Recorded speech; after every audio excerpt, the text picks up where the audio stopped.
How's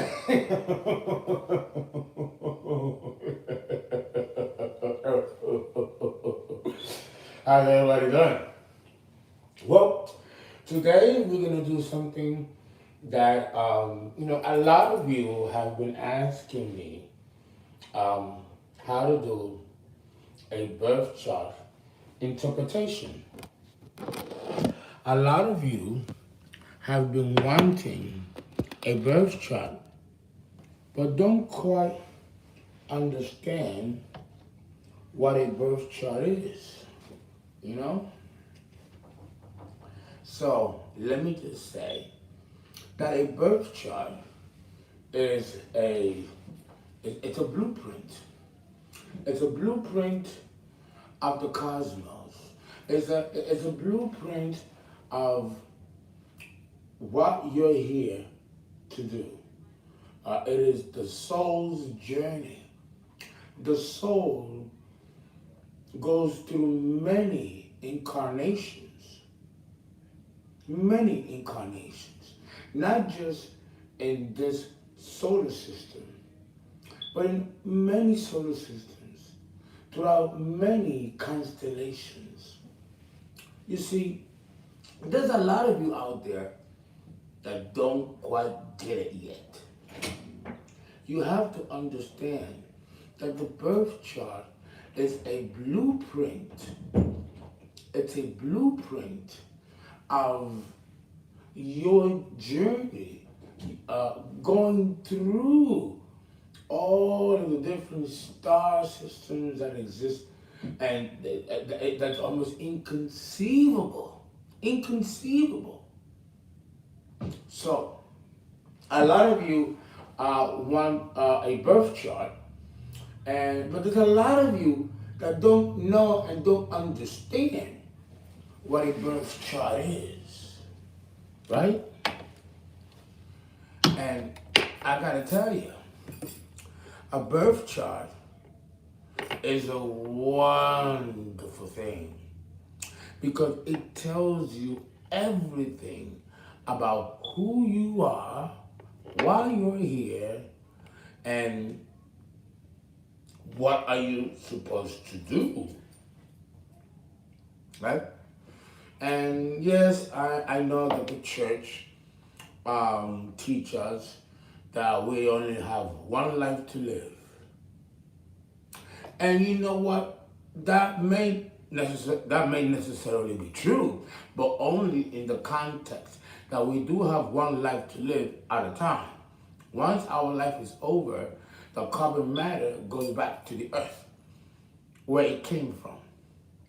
There is a verse in the book of Ecclesiastes, in the Bible, and it's the last book of Ecclesiastes, where it says that the dust, once the cistern is broken from the cord, or once the silver cord is broken. Once the silver cord is broken, the dust returns to the earth, and the spirit returns to God whom gave it. This is in the Bible, it's in Ecclesiastes.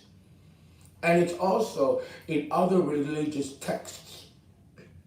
So it's in your face. It's in your face. They tell you that we live multiple lives. We live forever. The book of John, Matthew, 1 Kings. It tells the book of Daniel. They talk about reincarnation. They talk about it. But the priests and the ministers, they never talk about these books in the Bible. They never talk about these verses in particular and in specificity.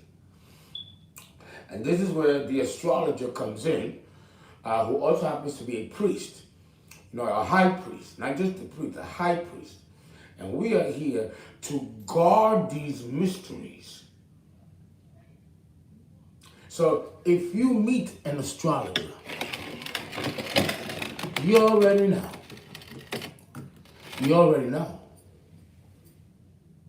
that you are special. Again, this isn't my narcissism talking. If you meet an astrologer, then you are very special. Because we are ambassadors of the gods. And we are here to usher you, nurture you, and guide you in this incarnation so you don't fall and stumble on your way to your destiny. Okay? Let that sink in. Let that sink in. And grab a drink. I don't have a talk this time. And when I do professional analysis, which costs a lot of money, I don't smoke. I'm gonna have a drink or two, but that's it. Plus, the dehydration. So I drink a lot of water now, and I have just one drink a day, one or maybe two drinks a day. And I only do it when I'm on the air with you, because I enjoy drinking with you guys. Here's to you. And here's to you for the subscriptions, the likes, and also the donations that you have been giving me, because it has helped me bring the truth and content to you at this level, in which you will never get it anywhere else on YouTube. Hello, hello, Uncle. Thank you. How are you? How are you? Yes, you are special. And I'm glad that you finally see that how special you are. I'm no more special than what you make me out to be.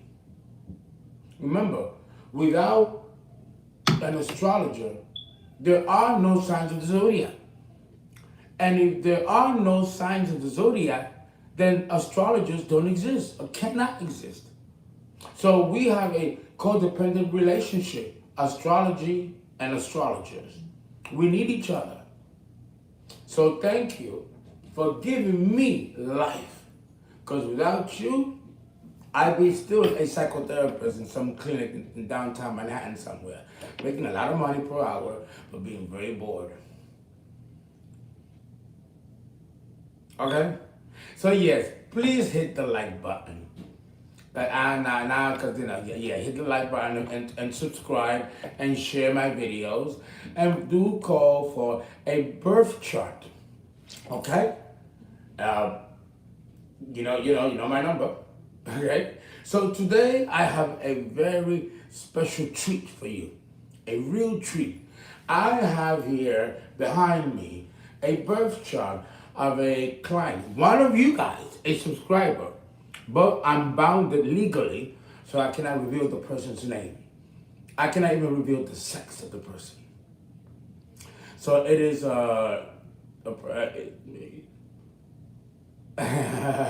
it's me, you don't know me, I'm good. Okay, Mason J, thank you.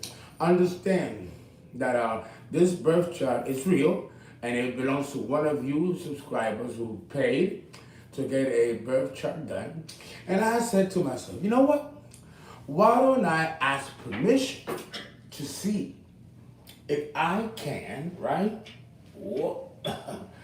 To see if I can do a chart live so people can see what I do and how I interpret a birth chart. A birth chart, it consists of 3 phases. The first phase is the basic interpretation. The second phase, the basic is the first phase. We're going to do all 3 phases tonight. So grab a snack, and come on back.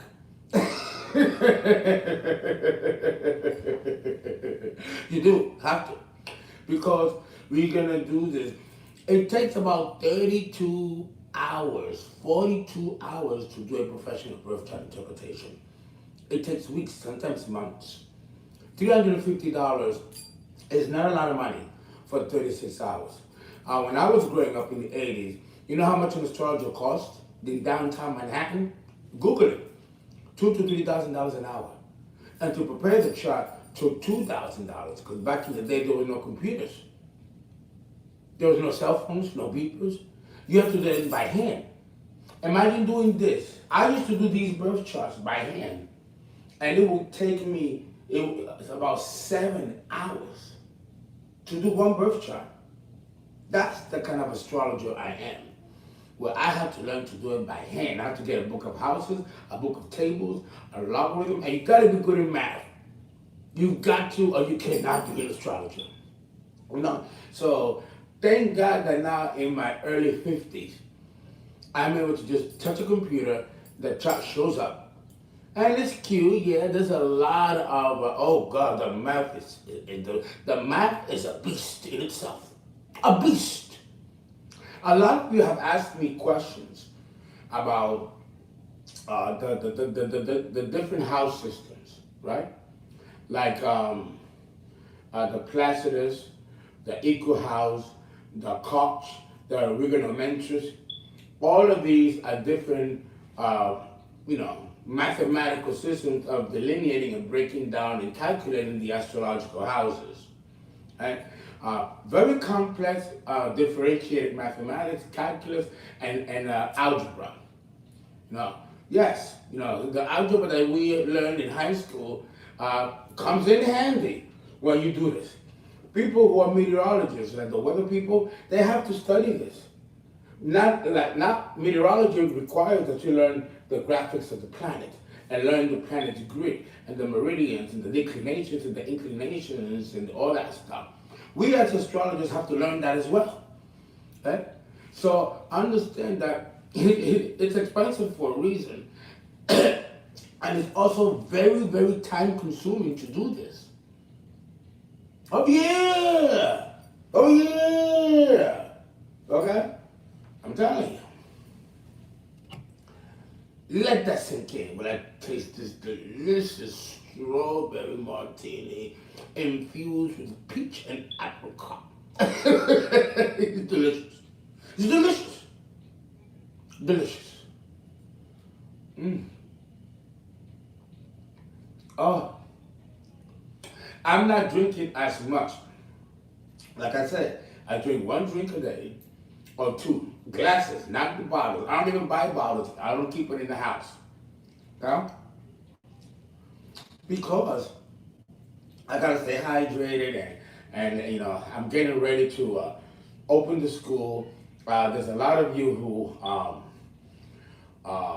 taking my classes and have inquired about my classes, right? And I want to be able to begin the registration for the classes in the 8th or the 9th of August. My students that I've that enrolled will be returning students, and because of the pandemic, I have not been able to fully prepare my students that I have now. So I'm going to have them, start over, and they're going to be really good because things like this happen for a reason, So, and trust me, if you want to be an astrologer, great to join my school. It's online videos, altered videos, and labs. Yes, and there'll be books, just like a regular school. And the process to become an astrologer will be about a good 2 to 3 years on top of already having an education. It would be good if you have a high school diploma and if you have a college degree. To enter my school, I prefer that you have a college degree because if you're going to be charging that kind of money as I do, you want to have a solid education. Make sense? Including taking some classes in human psychology, sociology, and anthropology. And for those of you who do not want to become professional astrologers, you can still take my courses on esoteric, mystical, occult knowledge like Atlantis and Egypt and the battles of the cosmos and all those occult goody stuff that I'm not allowed to discuss if you're not an initiate and if you're not a member of the secret mystery schools or the secret societies, right? Then this knowledge is not for you. But I offer this knowledge in my classes since I myself am an initiate and a member of the club. So, again, I can't go well, in my school I can do what I want, but it will not be something that you will ever see online. The classes are disseminated to your own personal emails. anonymous, giving different codes and numbers so they cannot be traced. And you cannot give or send or resell these videos because they are marked and flagged. And there will be a disclaimer concerning these videos.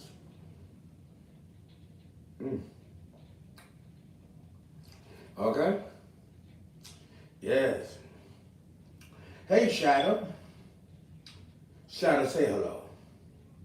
You know, you cannot be an astrologer without having your cat. You gotta have the cat.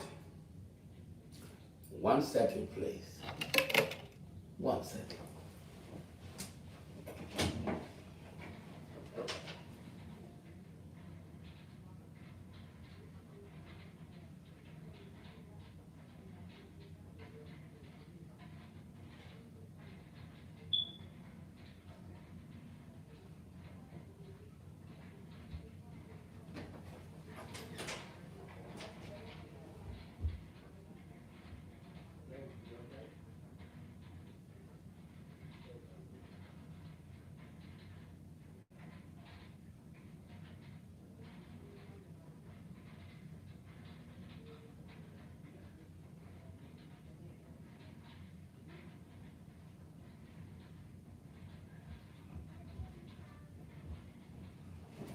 I had to go check out my princess, everybody.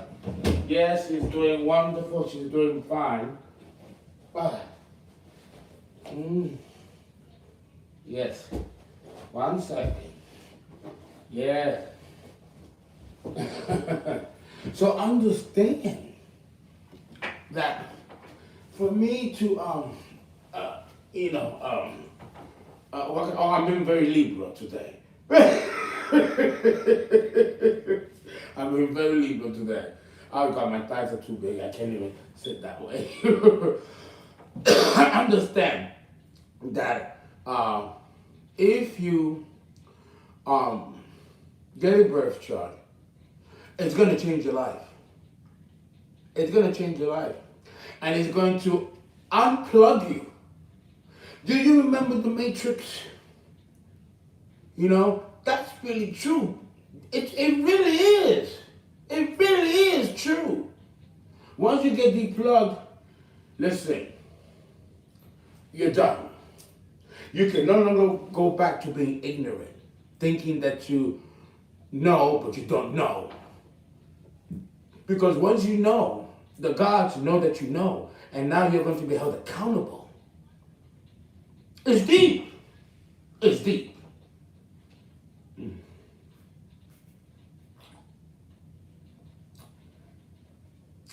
If any of you have any questions, ask now.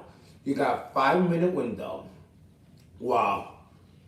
Before I begin the professional interpretation of the birth chart of this subscriber who is a young person in their 20s and is going to, thank you. Thank you, beautiful, isn't it? From Milan, so it cost me like over a G, euros, which is more money. Oh God, yes, I got a little chubby, so I'm outgrowing it a little bit. But it's such a wonderful suit. I have a couple of them, but it's in New York, so this one I was able to keep with me. But understand that oh, I got caught up for a minute. The drink is good.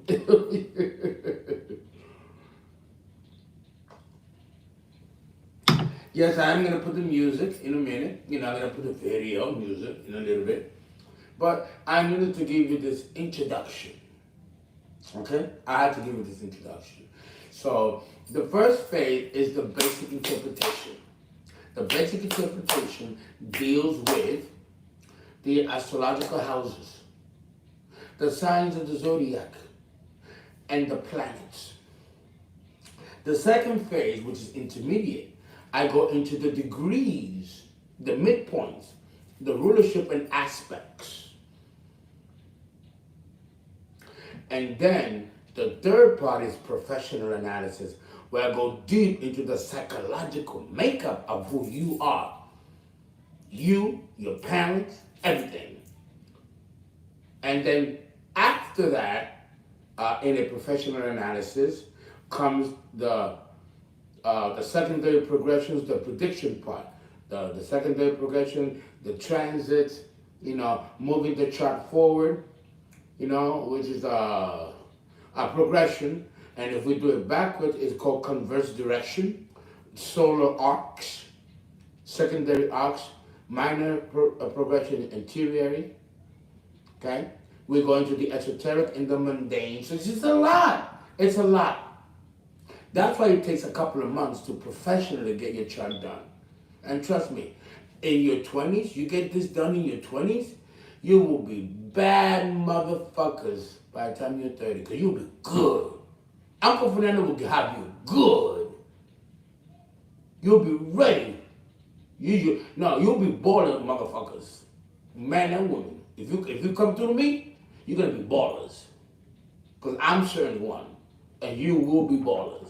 Because ain't nothing you're not gonna know. If you like my videos now, imagine what I can tell you in a professional analysis, 36 fucking hours. Don't tell me that you're not gonna succeed. Any walk of life or in any direction you want to go, Uncle Fernando will let you know. And I welcome you to go to other astrologers, even though I do suggest that if you find an astrologer in your community or on your locality, your country, and he's good or she, stick with him. Stick with him. It's like having a family doctor, a family physician. Back in China and in Egypt, and in some of these big kingdoms, including Atlantis, astrologers were close to being your best buddy. You had your doctors, you had your priests that can marry you. In fact, in China, in ancient China, pre-China, and including Egypt, when you got married, who do you think did the marrying? It was the astrologer. In China, to this day, in China and in India, when you're going to get married, you consult an astrologer to see when to get married and who, and if the partner suits you. These are practices that are still going on. I myself have many senators, and like I tell you, congressmen, heads of state, that still call me, that I still consult, because they'll tell you one thing, and then behind closed doors, they come to us. Okay? That's the hypocrisy. So guys, without further ado, I'm going to begin the professional birth chart interpretation of chart number 5467723, which belongs to Mr. X. Okay?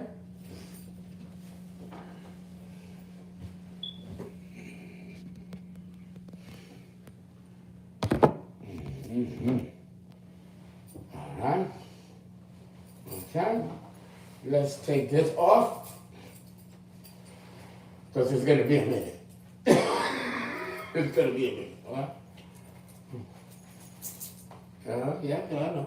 You got to get ready. You got to get ready. All right.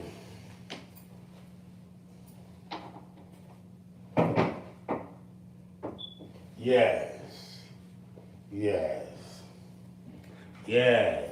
Yes. Yes. Yes. Yes. Oh, let's keep this nearby, right? Let's keep this nearby.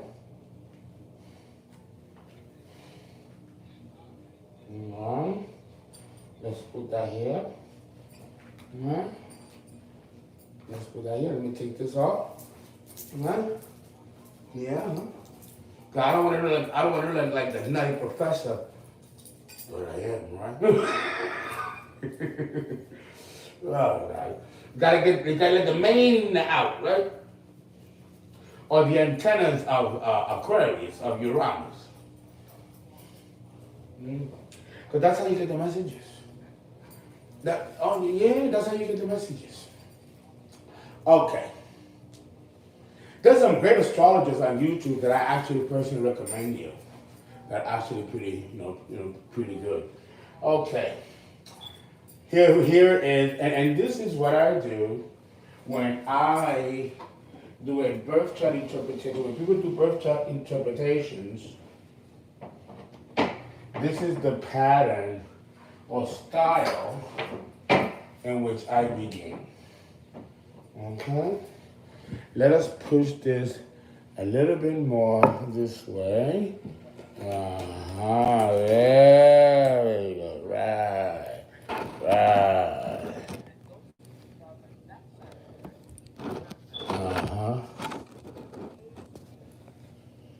There you go.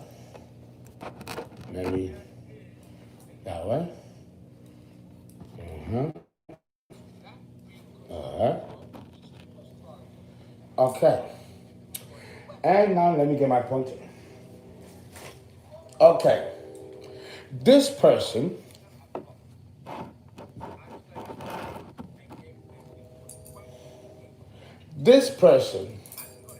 was born a Virgo. The birthday of this person, I'll bring it to you right now.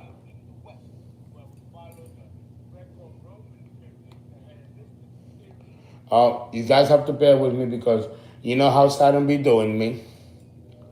It's Saturn. And I had everything prepared and it completely threw me offline. Motherfucker. But I'm sorry for being non-professional, but it just never gets old with Saturn. Okay. This person was born with the sun in Virgo at 26 degrees. This person was born on August 28, 1983. This person has the ascendant in Pisces. Three things I look for when I do a birth chart interpretation. The first thing I do is that I focus on the sun and the moon. The sun is at 26 degrees Virgo, and the moon is at 18 degrees Taurus. This already we call a trine. Okay? And let us illustrate a trine. 1 second, because it is what it is.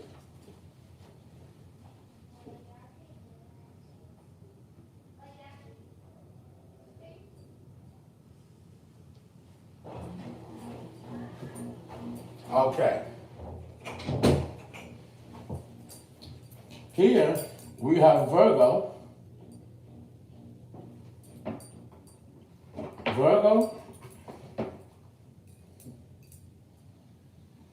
and the moon in Taurus. We call this a trine.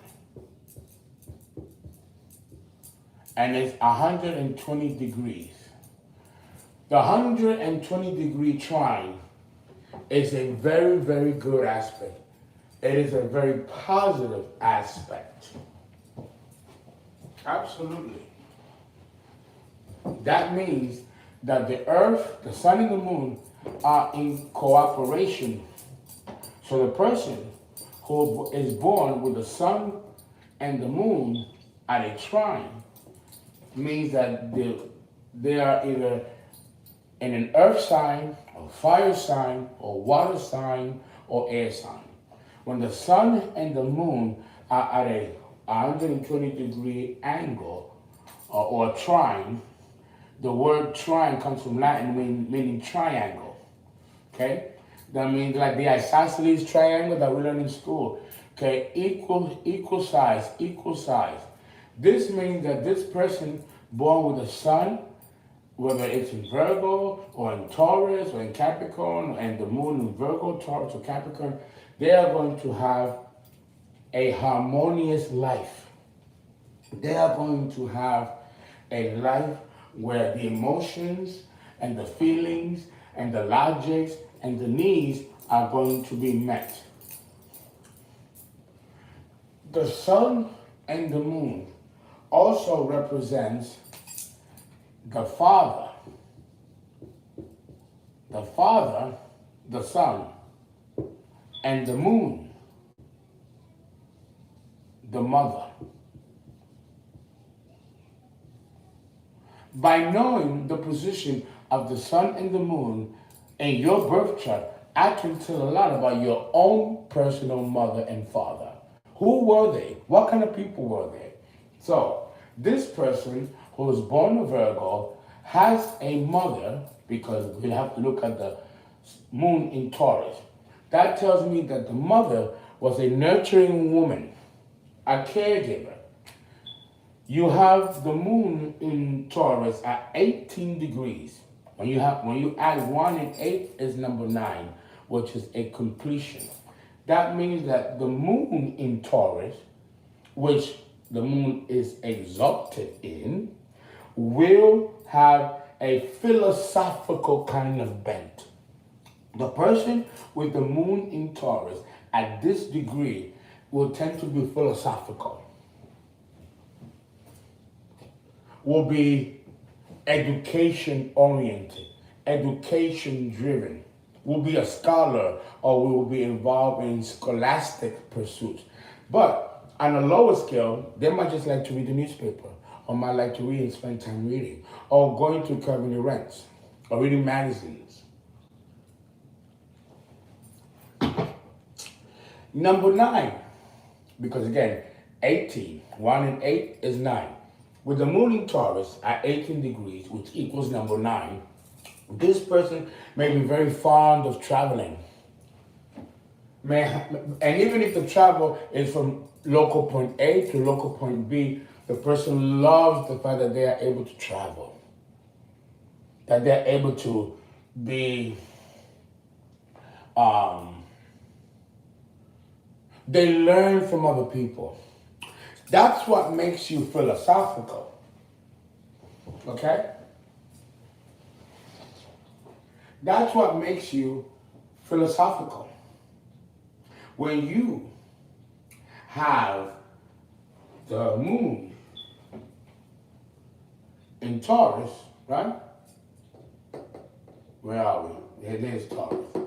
When you have the moon in Taurus, okay?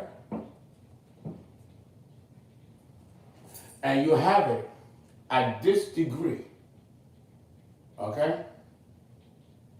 You are going to be very, very into being a gatherer. People will gather in your home, and you will be the center in which people get to learn things from you. You know, with Virgo, with the sun in Virgo, trining the sun in Taurus, and the 26-degree sun is at a decan of Capricorn. So this person has the sun in Virgo at 26 degrees, which is a Capricorn decan, with a Taurus moon at 18 degrees, which is considered a Virgo decan. So here we have a crisscross. You have a Virgo with a Taurus decan, and the moon in Taurus with a Virgo decan. Switch. I'm a Virgo with a Taurus decan. Right? And Taurus is a sensual sign. You know, they have quite a physique to them. I did too at one time back in the day when I used to lift weights and be in competitions and be a football player, and it was all about the body then, you know. Good times. And the position of the moon in Taurus can be very hedonistic. This person is going to enjoy visual stimulation. You know, this person is going to enjoy looking at beautiful bodies. And they'll probably work very, very hard to develop good bodies themselves. And of course, with the moon in Taurus, you're going to be quite the eater, a hearty eater. Oh, you're going to love it. Oh my goodness, the different food. You could have talents in the culinary arts, be an excellent cook. But this is also true if you have Virgo, if you're born a Virgo, because Virgo also likes cooking and likes preparation, and it's a sign of domesticity. With the decan in Taurus, as a Virgo, with the moon in Taurus, with the decan in Virgo, you can be a chef. This is the position of chefs. There are many chefs that are Taurus or Taurians, or there are many chefs. I know a couple of them. Those they make good money, 6 figures. Ooh, yes, good money. But they can enjoy it because to be a culinary chef or to be a chef, period, is hard work. Oh, God, is it hard work. In fact, it's so hard, I'd rather have a little drink.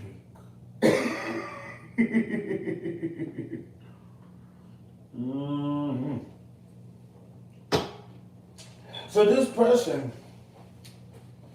is quite interesting, okay? Quite interested in being known for their talents and also for what they know, being very resourceful.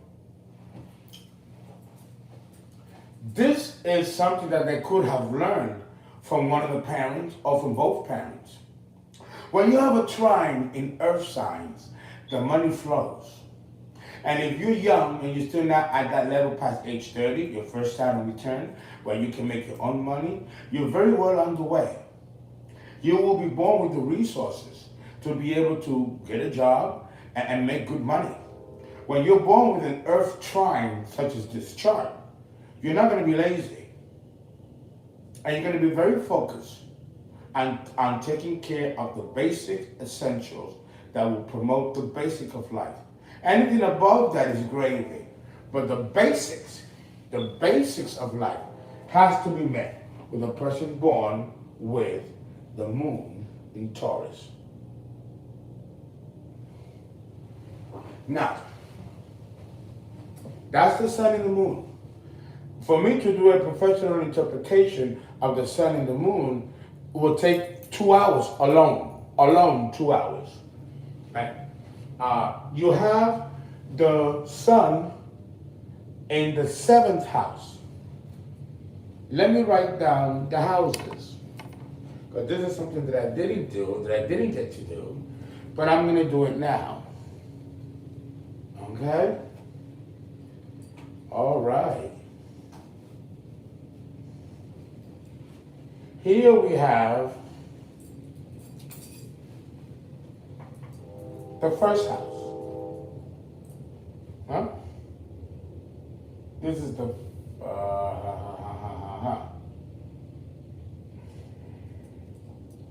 this is the first house, second, the third house, the fourth house, the fifth house, the 6th house, the 7th house, the 8th house, the 9th house, the 10th house, the 11th house intersected with the 12th house. I'm not going to talk about the intersected signs because that's kind of complex for basic interpretation. That will usually go onto the next interpretation, into the next phase. When we talk about the sun and the moon, the next step in chart interpretation is to talk about the ascendant. So for those of you, my students, this is how you do it. You talk about the sun and the moon first. And when you exhaust, the first 2 hours of professional chart interpretation should be focused on just the sun and the moon. You can do hours of professional birth chart analysis just on the sun and the moon. It's a lot of information. It's information about you and about your behavior, your psychological behavior, but it also is a DNA template of who your parents are or were and how you've inherited their astrological DNA. Huh? All right. Let me take a little sip.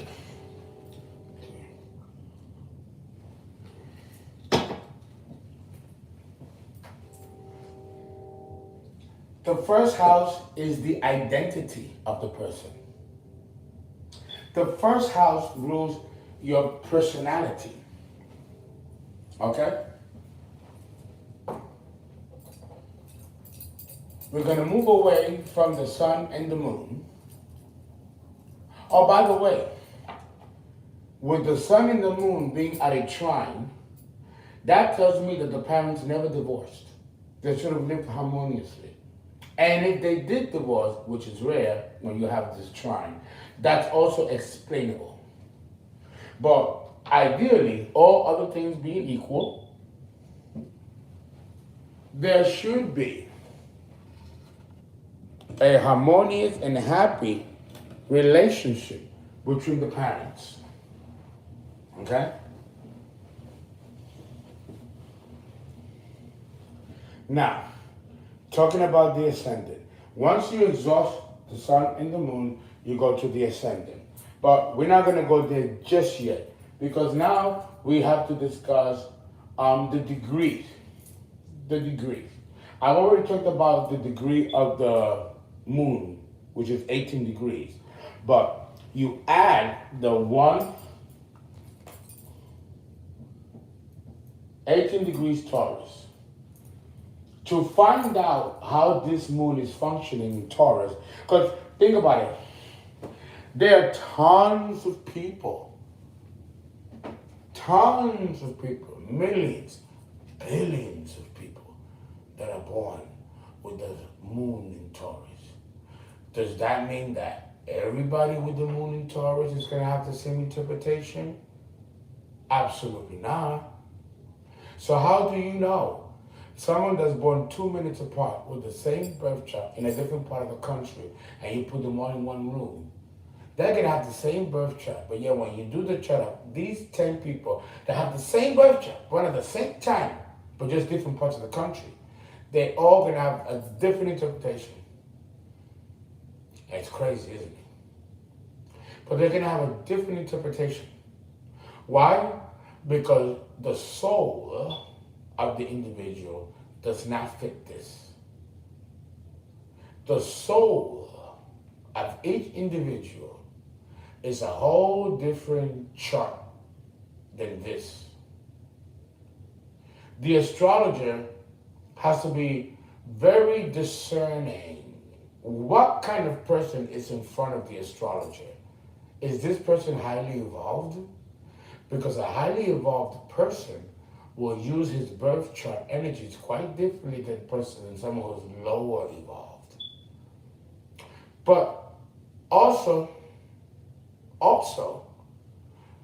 age. Someone is very, very young. They're not going to be able to utilize the energies here. They're too young. They're ignorant. So, age, experience, and also the level of evolution of each soul will determine how the information here is going to be used.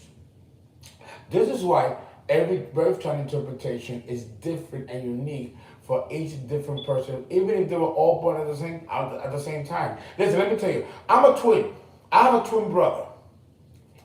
I don't talk a lot about him. In fact, I don't talk at all about him because he's a very, very private person. He's that type of Virgo. He's very private. He doesn't like his name mentioned, so I don't really mention my brother. But my brother is nothing like me, and I'm nothing like him. We're two different countries, kingdoms, are in and of ourselves.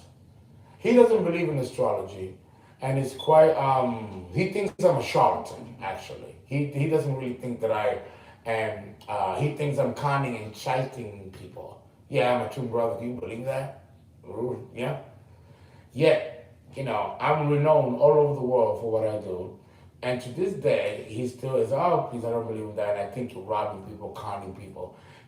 How could two different men come out of the same womb with two different points of view and two different philosophies and ideologies? But yet, him and I have the same birth chart. My brother and I are only 15 minutes apart. The only thing that had changed is that the moon and his chart is 2 degrees more than mine, because the degrees of the moon change every 4 minutes. My brother, he was born 15 minutes after me. So our charts are not very different, but yet we are quite two different souls. with the same birth chart. So you see how complicated this can get? It's not that this is the end all and with all of sticks and stones. The birth chart is the blueprint of life in carbon matter. It is not the template of the soul itself. It is the carcass in which we're put in which we're going to assert our incarnation in specific ways. And the birth chart here delineates those specific pathways in which we are going to go through this journey. But it is still a choice. This is not fatalistic. You have the choice not to follow your own path through the birth chart and create your own. It gets more complicated than this, folks. But it's always good to know that if you do decide to follow the path in which you were born into, let me tell you, it could be a beautiful thing because you will be able to experience your own godhood within you. Once you learn how to use these energies, oh, come on, motherfucker, there ain't no way that you're going to lose this game down here on this planet. Because you do need a plan. And this is a plan. I'm not going to say that it is the ultimate plan, but it's a goddamn good one. It's a goddamn good one. Because if you don't have a direction, this can be at least the beginning. It can be the beginning. It doesn't have to be the end, but it can be the beginning, and it can lead you to other paths in which you can continue to discover yourself. Okay.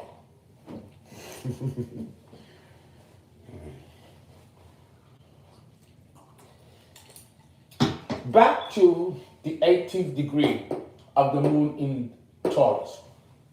When you add 1 and 8, you have number 9. Number 9 connects to Jupiter, the king of the gods, philosophy. It is in numerology and in the tarot. Number 9 means completion.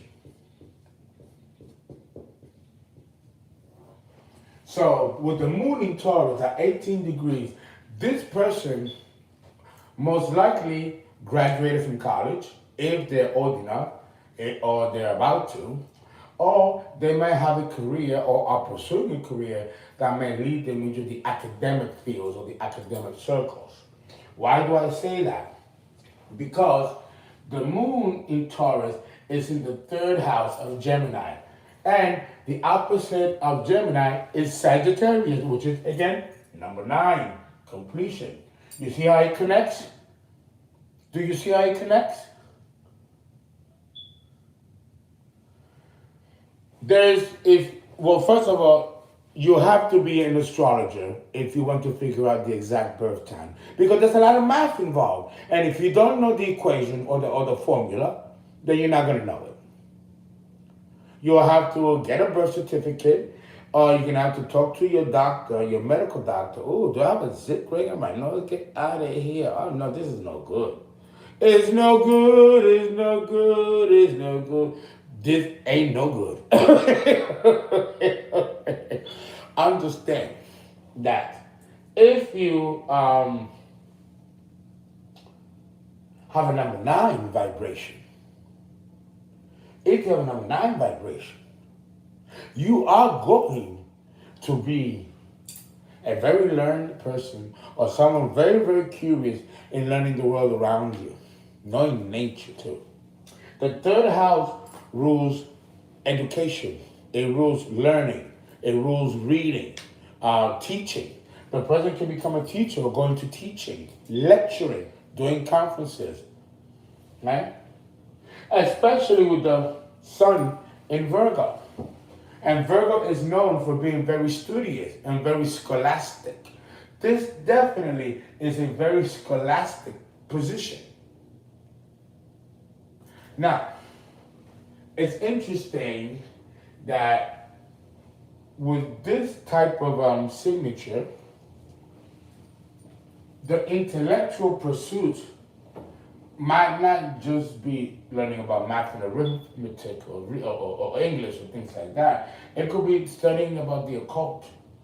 going to deep occult knowledge. Why do I say that?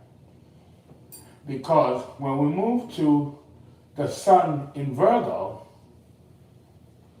the sun in Virgo is at 26 degrees. When you add 2 and 6, what do you get? 8. 8 is the vibration of Scorpio. Scorpio. Aries, Taurus, Gemini, Cancer, Leo, Virgo, Libra, and number 8, Scorpio. Scorpio.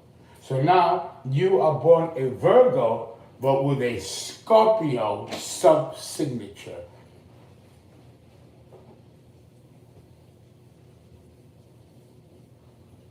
Have you ever met Virgos that are not typical Virgos?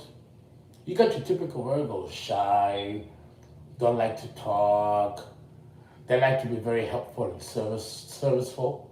They're unassuming, kind of shy and insecure, a little bit introverted, right?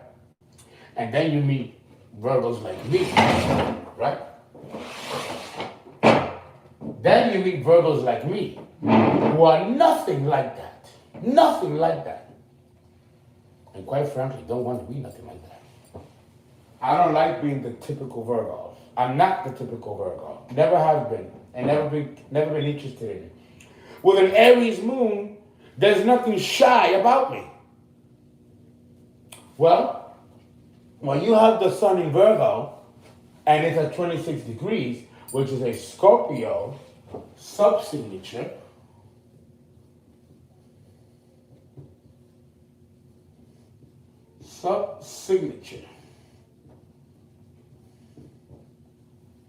that means that you vibrate like a Scorpio, even though you're a Virgo.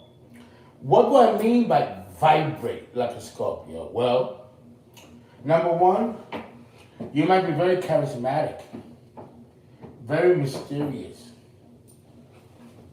or very incisive, very penetrating. You might have a penetrating stare, or a penetrating look to you, or an intense look to you. But be a pussycat. But people won't know that because when they look at you, they see this intensity. This is the vibration that's giving off when you're born with the sun in Virgo at 26 degrees. Okay?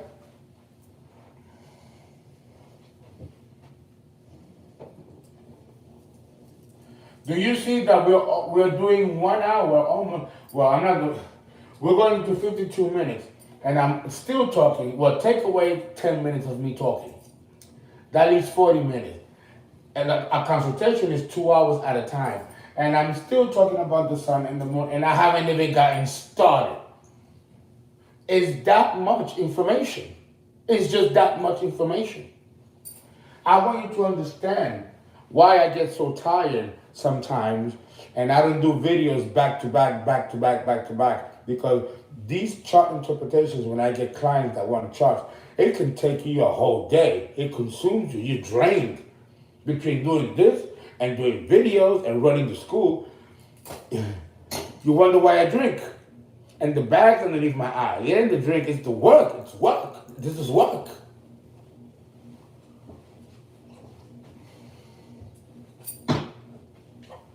Okay.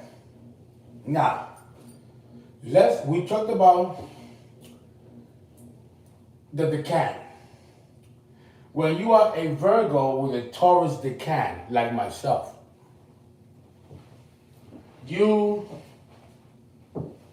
yes, you have a nice symmetrical physique, because that falls into Taurus. The body emits a certain sensuality to it. And this is true also of Lilith in Taurus and Lilith in Virgo, the earth signs, and Capricorn as well. Yes, back in the day, It took days to prepare a birth chart without computers and internet, none of that stuff. I come from that, I'm an OG coming from that generation. Okay? So understand that if there was a blackout or a Y2K, or we had no, if the computers were to shut down and we had no internet and we have no computers, I could still go outside, look at the stars, and still do a birth chart just based on the position of the stars. That's the old school astrologers that I came from. The young astrologers today will not be able to do this unless they're very good in math and have a passion and patience to do something like this. That can take hours and hours and hours.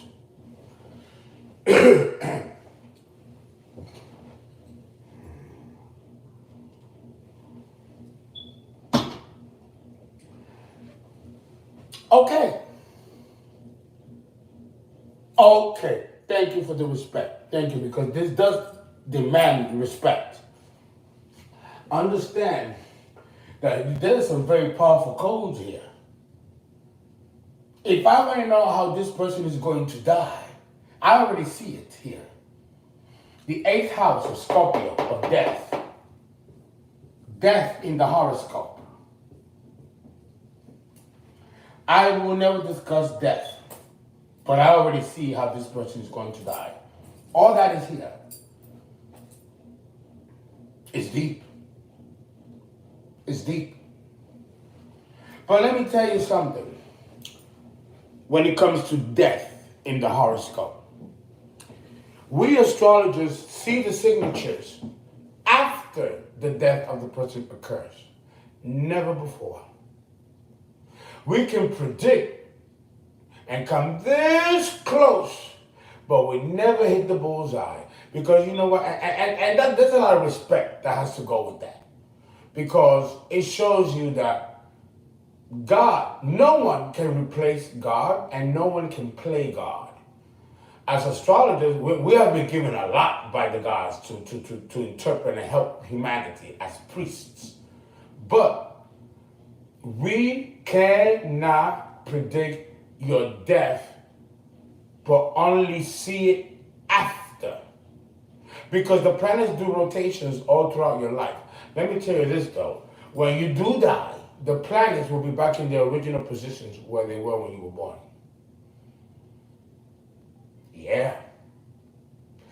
2 planets in particular, Saturn and the moon.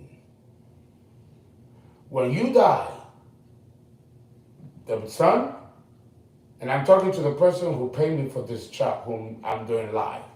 When this person dies, the moon will be in Taurus, and Saturn will be in its position where it is now. But as you live, the moon goes and travels and goes into Taurus more than 10 times in your lifetime, and so does Saturn. Which one is going to be the one that's going to take you out? We as astrologers don't know. But we do know that it will involve these positions. But it doesn't happen. We don't get to see it until after the person dies. And this is fascinating because then it's a form of protection. You have evil astrologers out there and not so competent astrologers out there that could make mistakes. Okay, astrologers were considered evil people. The church used to burn us at the stake and kill us. This was the whole battle of the Crusades in the 30 Years' War, if you know your history. Shambhala and Agartha. The battle still continues to this day. Understand that this is just very powerful and also very frightening information.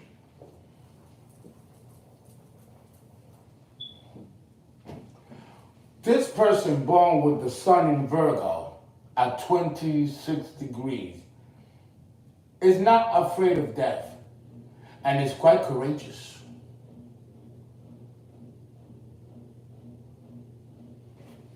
Okay? Oh yes, the elite still use us. They still use us. Which is why I no longer do charts for the wealthy and the elite. They don't respect this knowledge.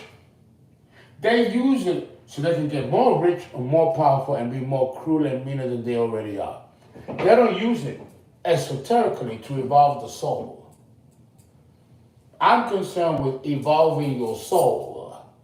And to do that, we have to teach this in a humble way that fosters humility and allows us to be in awe of the glory of God, and that there is a plan. We're not just put here to run like chickens in a hen hock and do nothing.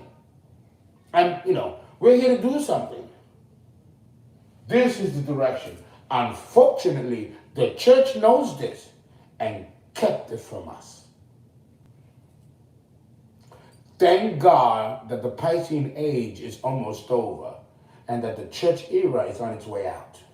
Thank God. Hopefully, the church structures stay, but there'll be different things being taught in these structures. Hopefully, for the betterment of mankind, as we now enter into the Aquarian age.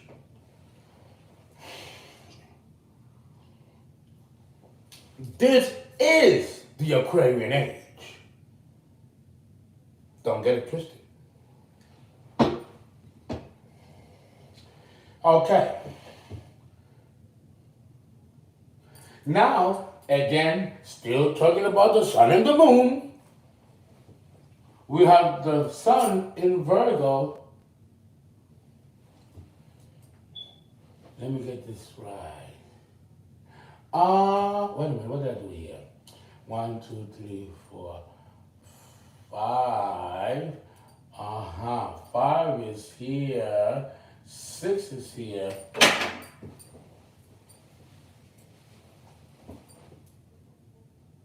7.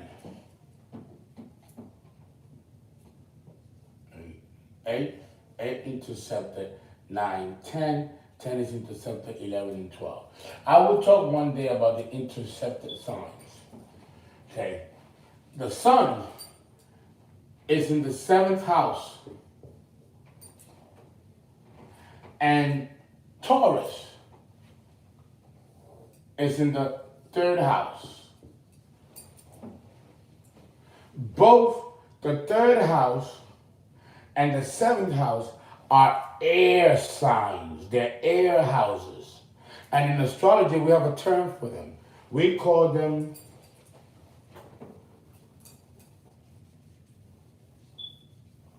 relative houses. Relative houses. What do I mean by relative houses? Relative houses means that it comes from the word relationship. These are houses that deal with relationships, human relationships. The 3rd house is a different type of relationship from the 7th house, which is another different type of relationship. The other house that's similar is the 11th house, which is another relative house. These are the air houses. So we got the sun and the moon in earth signs, but in air houses. So that means that this person is going to be very, very intellectually driven and be very sociable. This is not the Virgo that's the homebody and stays home and likes to stay home. Or the Taurus moon that also likes to stay home and be surrounded, like the mother hen. No. This is not this type of Virgo. This type of Virgo likes to be out and about. In parties, college campuses, diners. Remember Friends? The show Friends? Okay? They always met at that coffee shop, right?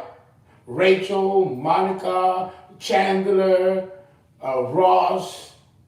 Oh my God, it's sad that I know their names, isn't it? Isn't it? It's sad, isn't it? But I love the show. But Friends.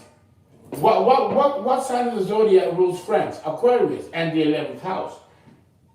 And the person, the writers of that show, Friends, many of them, I know about two of them, have Aquariuses in their house, Aquarius in their houses. They have Aquarius and they have a very strong 11th house or 7th and 3rd houses. Okay? These people are going to want to sit down and have a conversation. And, they'd rather have a conversation than eat a full course meal. Or they'll eat and hurry up the meal and they'll go right back to have think tanks, discussion group, debating teams. When you're young, as you get older, you meet with intellectual types of very intellectual. And with the sun in the 7th house, the house of Libra, cardinal air, this Virgo is going to lead the pack.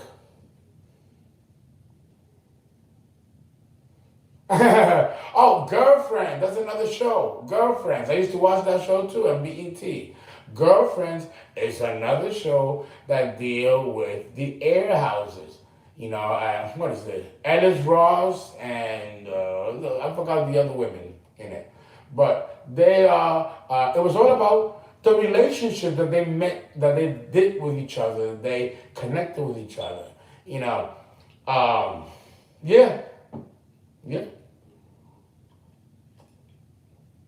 Another thing, yes, Tracy Ellis Ross was the lead actress in the show. And the person, I think a couple of writers of that show, and again, several of them were Aquarians or had Aquarian emphasis. I can't tell you who they are because I liability, so I can't tell you. But understand that when you're born with the sun in Virgo at 26 degrees, trining a Taurus moon, with the 7th house as the cardinal emphasis of the sun, then it's gonna be about the relationship that you form in this life. And the relationship that you form with somebody is not about sex. It's not about anything but the intellect. If there's intellectual connections, if there's an intellectual connection, then this person born with the sun in Virgo is going to make a connection with that person. They may not care about any other type of connection but an intellectual one. I'm sorry I cannot answer that question since I'm doing a specific chart analysis, but we will go back and I will have you ask that question. But understand, oh Lord, Scorpio, Sun, Leo, Moon, there you go.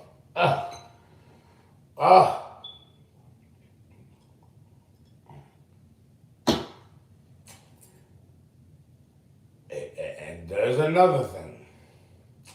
Now that and again with the moon in Gemini, there's going to be lots of movement. Well, the moon is not in Gemini, it's in Taurus, but it's in the 3rd house.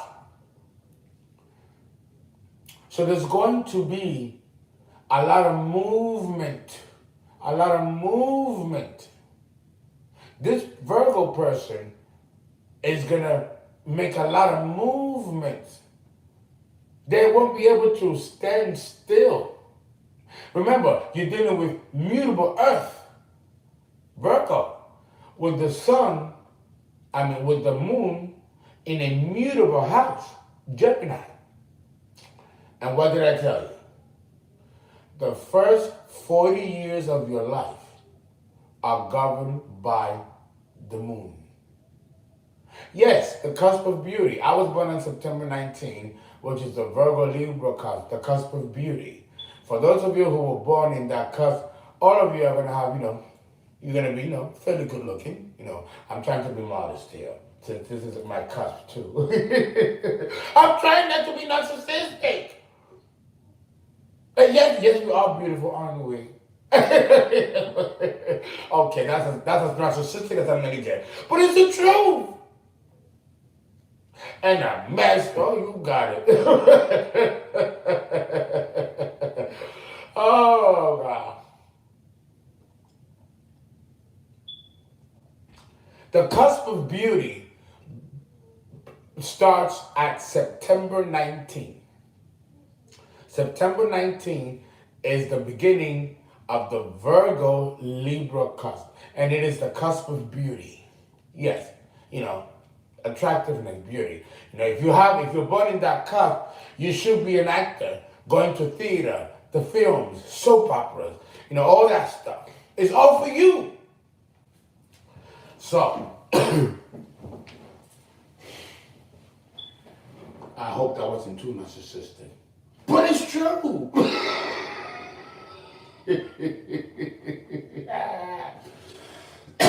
Okay.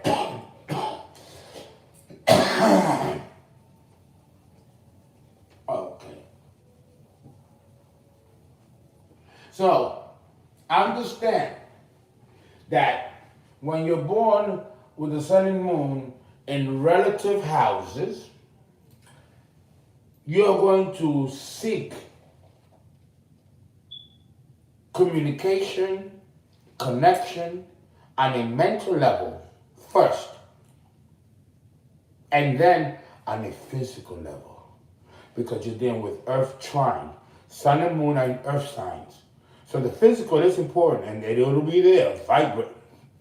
But the connection, the road towards that connection will be an intellectual one because of the positions of the sun and the moon in relative houses.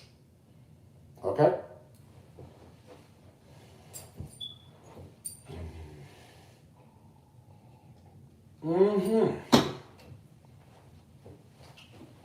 Okay.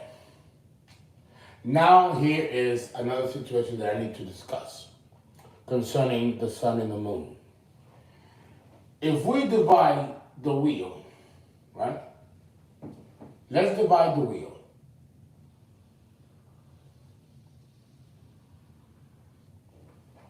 You have what's called the right hemisphere,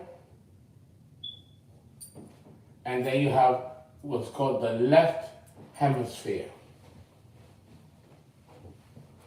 The right hemisphere, if you have most of your planets in my book that I'm writing on astrology, I'm contracted to write 3 books. Some of this stuff will be in my book. The right hemisphere represents, here's what it represents.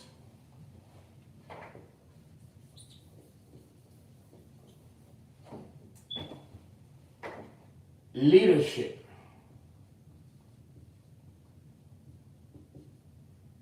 Independence. Courage. Charisma.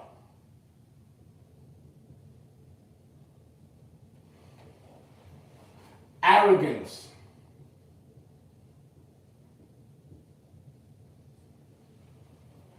Narcissistic tendencies. Narcissistic tendencies.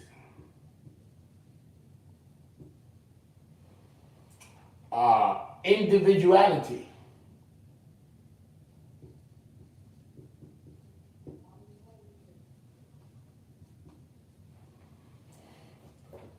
Self-reliance.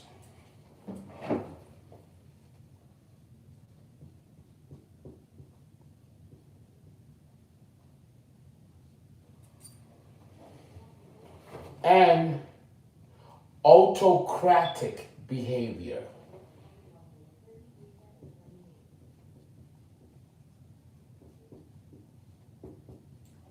Autocratic behavior. So if most of your planets, now there are 10 planets in astrology, right? There are 10 planets in astrology.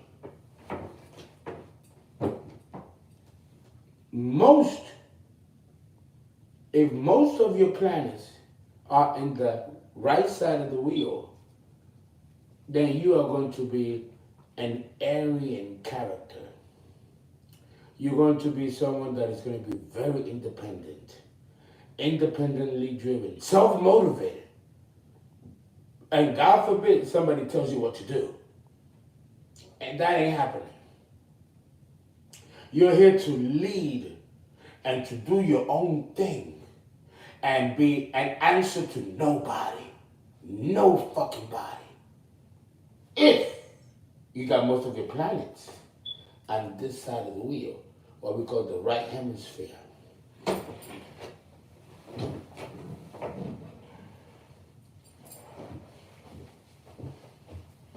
Okay?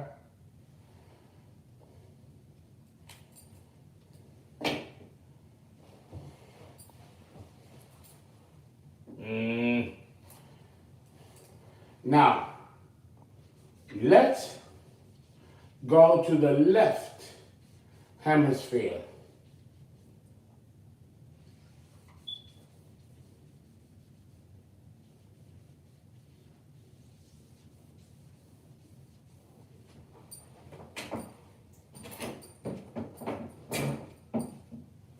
Let's go for the left hemisphere.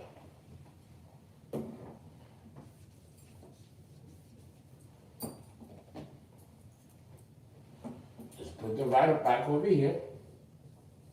And now let's go left.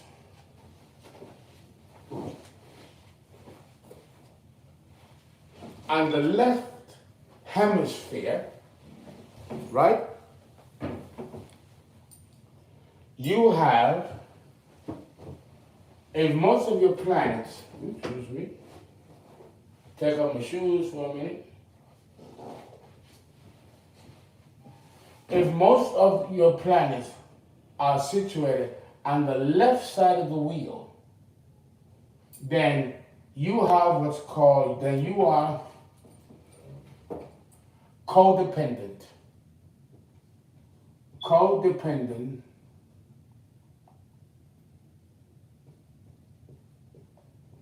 or codependency,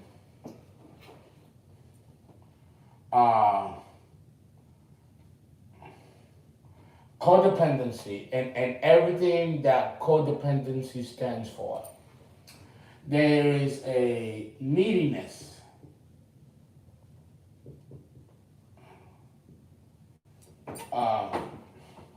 You seek companionship.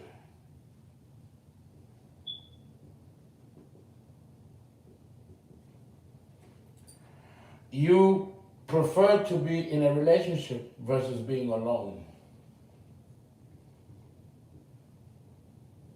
Relationship driven.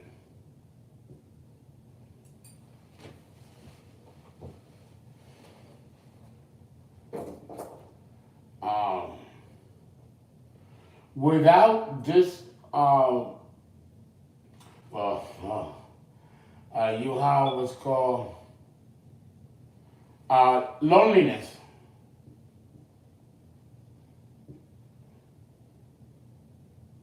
Fear of being alone.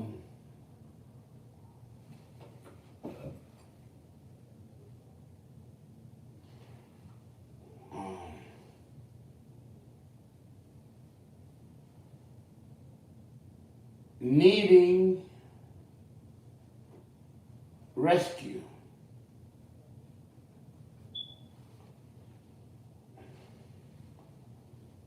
You cannot survive without being married or connected to a partner.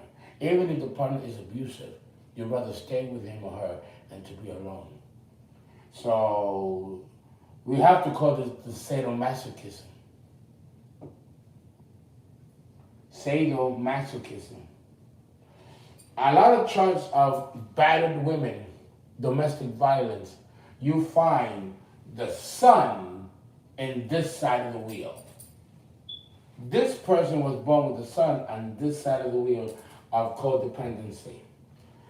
I was born with the sun on this side of the wheel, independence and reliance and alpha. Here is alpha, here is omega.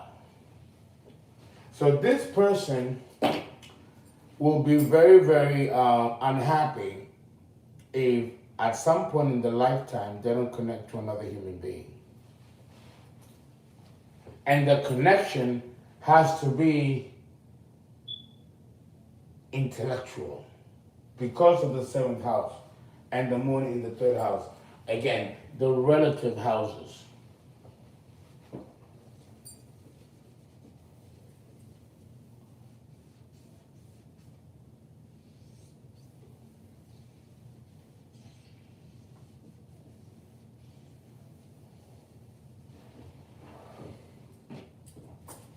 Okay?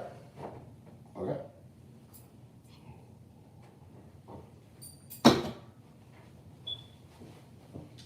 Okay. We have done an hour and a half, and we just talking about the sun and the moon. And we have not finished yet.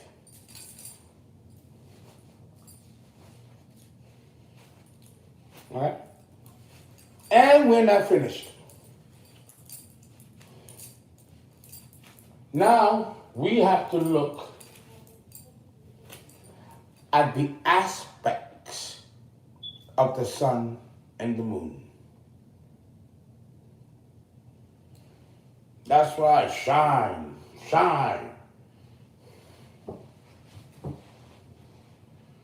Now, we're going to talk about the aspects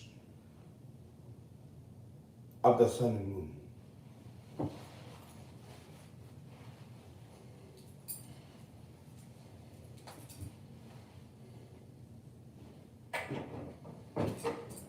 Look, Archons, don't behave, stop it. Let's bring this a little closer. Okay? Let's bring this a little closer.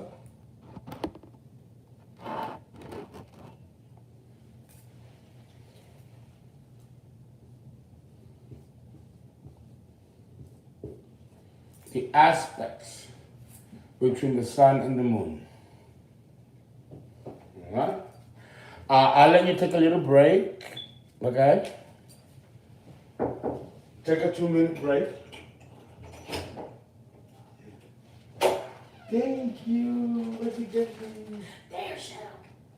You don't want to be there while you take videos. Okay. Mama's calling. Come on. Thank you. Oh my God. Thank you. Okay. My baby got me some lunch.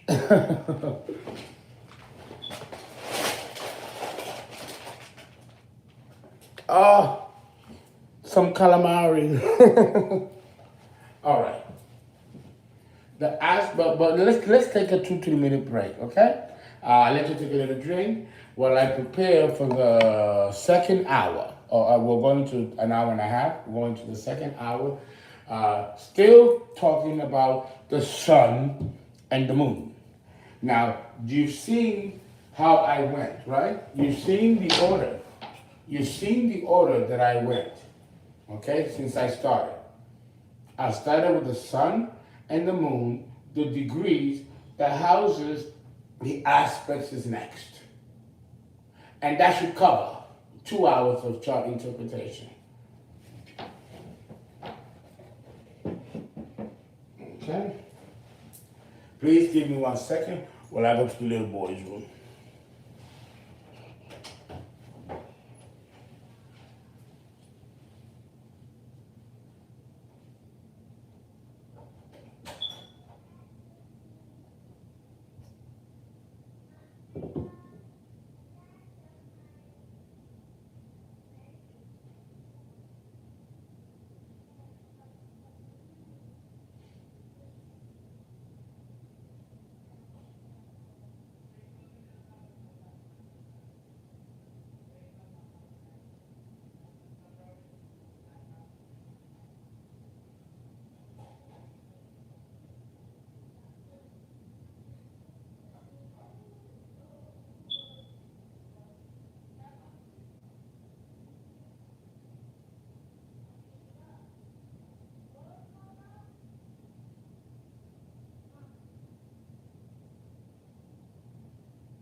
I'm back. I hope I didn't take too long.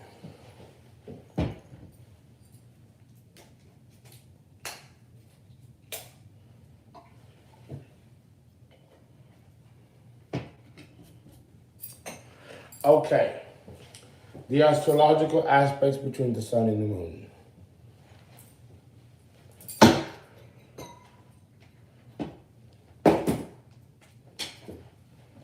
Okay. Here we go. Oh, this is absolute. Guys, forgive me so much. Saturn. It knocked it right out. It knocked it right out. So let me put this again. XXS. Okay. The 29.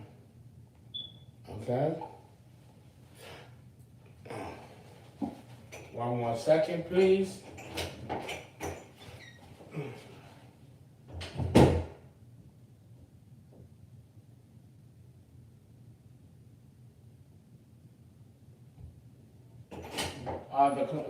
My system took out the site, Saturn.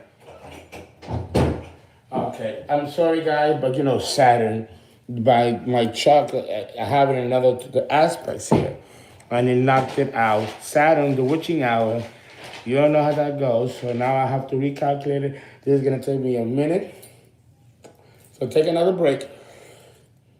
While I put this on immediately.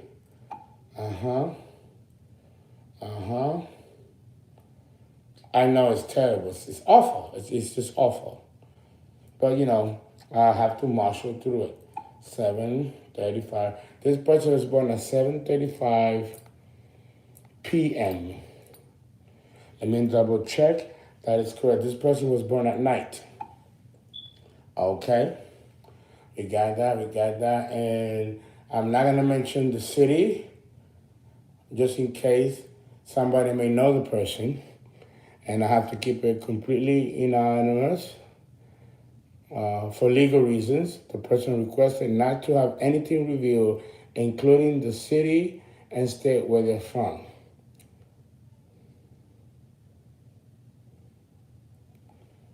Okay?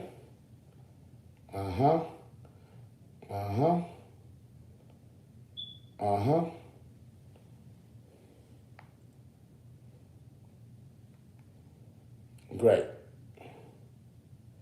Okay. The aspect between the sun at 26 degrees in the 7th house in Virgo is doing a square, a mutable square with the planet Uranus in Sagittarius.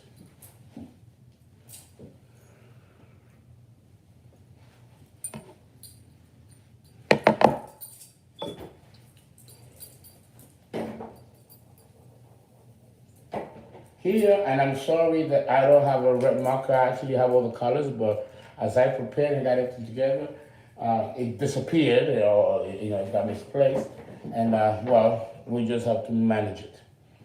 Here we have the sun causing a square aspect, which is a 90-degree angle. In astrology, this is conflict.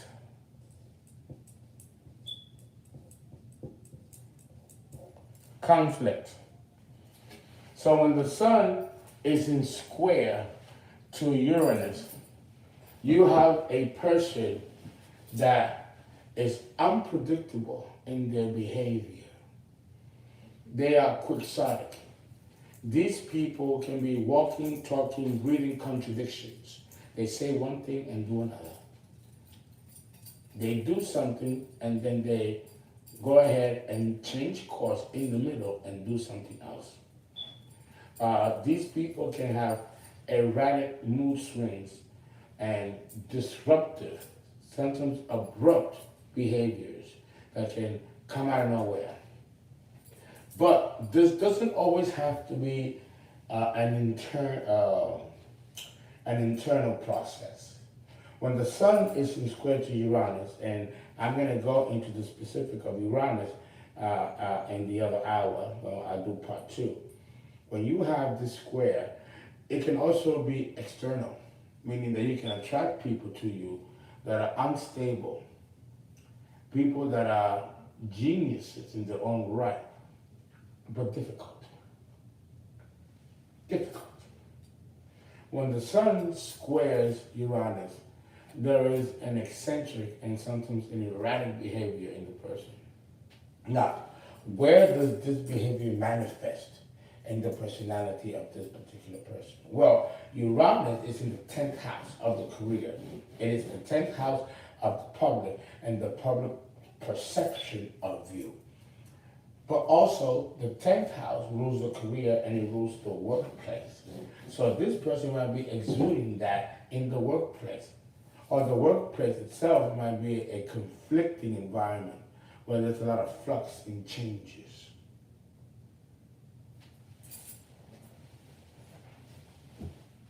We're going to focus on that. Then, if we go to the moon in Taurus is squaring Mars. So here we have another square. So here the sun has a mutable square while the moon has a fixed square.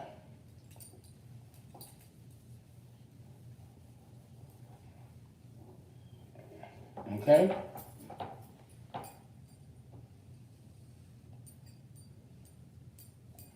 The sun and the moon are in square aspects.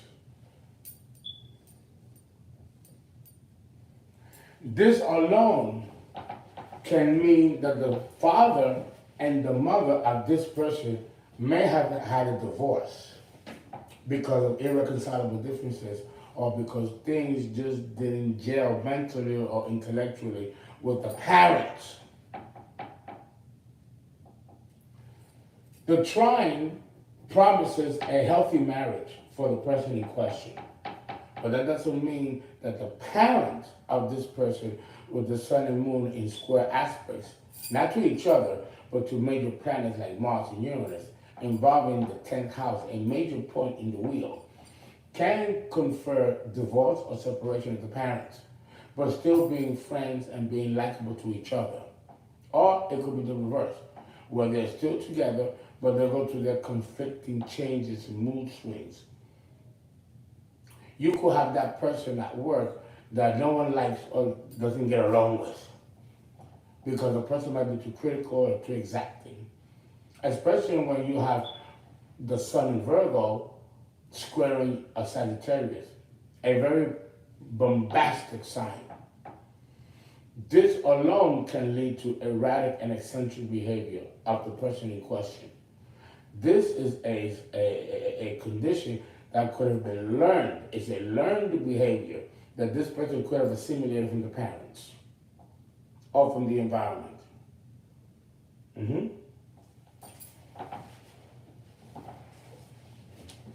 When you have a square aspect between the 10th house and then in the 5th house, there is a possibility of great creativity, but not being able to exercise it or not wanting to exercise it. You know? Or it's just a person who's just downright difficult and incomprehensible. Right? So when you have a square to the sun and the moon, there's going to be issues concerning the inner stability of the person. Right? But then this is something that gets better as you get older, especially if you understand this dynamic now while you're young. Right? This is the person that can get fired from their jobs constantly or switches careers or jobs. This is a person who, with the square to the moon to Mars, might be aggressive and speak harshly or have a tone to his voice, a tone to his to the delivery of speech. The person can also be unaware that they're coming across in a very arrogant or very rude fashion.